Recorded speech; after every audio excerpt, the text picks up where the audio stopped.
I was just watching. I was doing a little bit of reviewing of that last piece. So,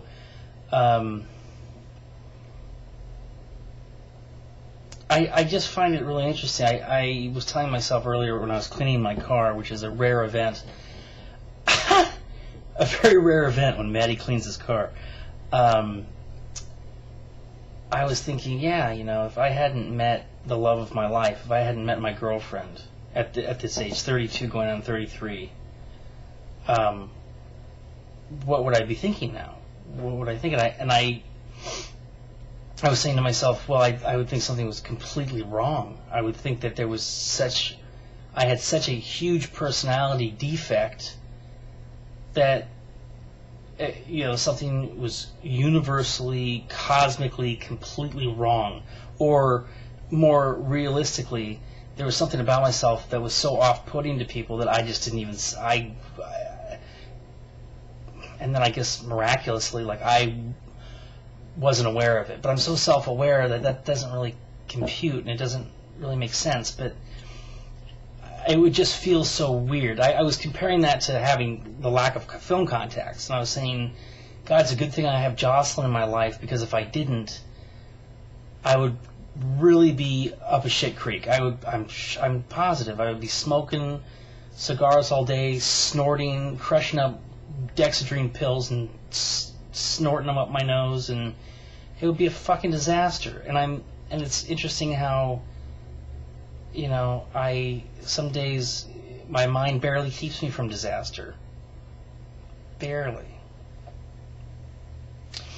My mind barely, some days it's like, I can't even describe it. I mean, I just feel like I've let myself down, or I feel let down, but not in this, not like I'm self-entitled. But anyway, I just feel like earlier at coffee I was having these conversations in my head about various interactions with people throughout my life, and I was saying, okay, you don't need to worry. Stop worrying. There's no need to worry. You don't have anything to worry about. Stop worrying. Everything's okay. And I know that's true. I think I'm learning more and more how true that is. I think in 2008 things didn't seem okay, and I think the child inside of me, I don't know what to make of that. I don't know if it was the child inside of me or it was just me. Me going, well, where is everybody? My hair, I'm not working on a film, and I can't. And I'm not. There was this frustration, this anger, and about not being connected and not working, in not working on a motion picture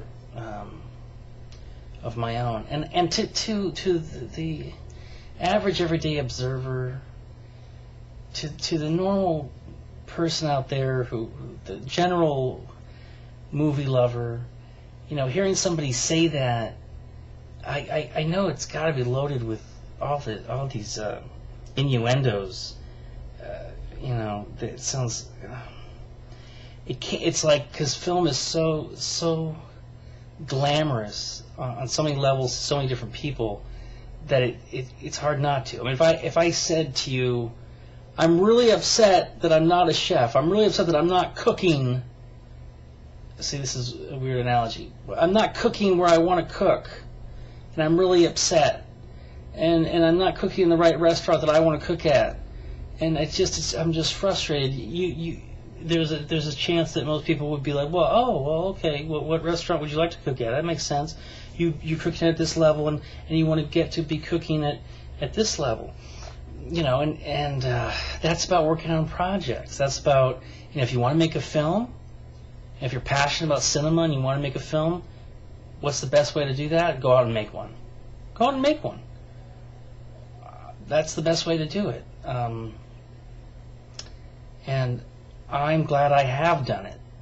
I just am struggling now with doing it on no budget, with, just with no with no contacts, and that's genuine. That's a genuine.